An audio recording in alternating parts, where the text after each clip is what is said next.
Hey out there. Thanks for tuning in. Hey, today I'm going to talk about secrets to minimizing out-of-pocket expenses. When I first got into real estate business, I think the first book I ever read was How to Buy a House with No Money Down. And then it was Carlton Sheets, How to Buy a House with No Money Down. And there's a bunch of different tactics in there to use to how to get into a house with no money out of pocket. They're complicated, they're cumbersome, and if you have a lot of time and energy that you could devote to it, I'm sure that some of the tactics work. It's what got me in the game. So today I'm going to talk about one that I would say is more practical. I had a conversation with a friend of mine going to buy his first house, and he's a little tight on cash. So we were talking about how to minimize his out-of-pocket expenses. I suggested going into an FHA loan. FHA is only 3.5% down, and they're more lenient. More lenient in the way that if you don't have that much credit established or your credit score is not that high, they'll still lend you money. I'm not saying that you don't have to qualify. It's just a little bit more lenient than a conventional lender. The con to getting an FHA loan is they have an upfront mortgage insurance premium, 1.75% that they tack onto your loan just for lending you money. That is definitely a con.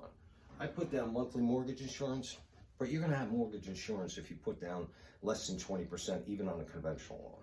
So let's get into the meat and potatoes of why FHA is a great source to use for minimizing out-of-pocket expenses. Let's say you get a $250,000 house, or you find a $250,000 house. Typically, you'd have to come out of pocket $17,000. I'm using 4% of the house amount for closing costs, prepaids, things like that. And then I have another $7,000, which is going to equal your 3.5% down payment for an FHA loan. So it's going to be $17,000 cash needed. That's really not that bad in order to get into a $250,000 house, especially at today's rates. However, let's say you don't have the $17,000. What are you going to do? But you still want the house. So here's where FHA kicks in. FHA will allow up to a 6% seller concession to be. You could pay for your closing costs, your prepaid. I think you can even pay your escrows with that, your taxes and insurance, and all those costs. So if they go up to 6%, you can actually structure this deal, FHA, as long as it's in the contract and as long as the appraisal justifies it. You can actually put it into the contract so the seller pays all your closing costs. Out of $17,000 is down to $7,000. $7,000 to buy a $250,000 house. It's a great deal.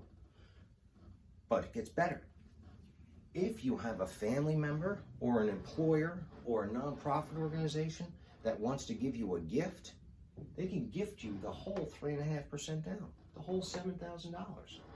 Now, if you read some books or listen to some people, it sounds like this is easy to do, but it's not. I mean, if you're like me, I don't have a brother to go to and say, "Hey, got $7,000 for the house?" I don't have that. I don't know if you do. If you do, great. You can actually get them to pay the $7,000. $17,000 is now zero money out of pocket. Zero money out of pocket to get into a $250,000 house. There's a couple of catches. Here's the catch.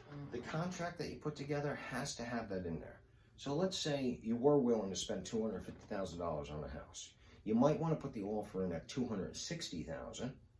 And make sure in the contract it has $10,000 seller concession in there. And I think the sellers would go for it, especially if they were going to agree on $250,000 to begin with. It's no money out of their pocket. The other catch is this. If you structure it that way, then you're going to have to make sure that the appraisal comes in. So the appraisal has to come in at the $260,000.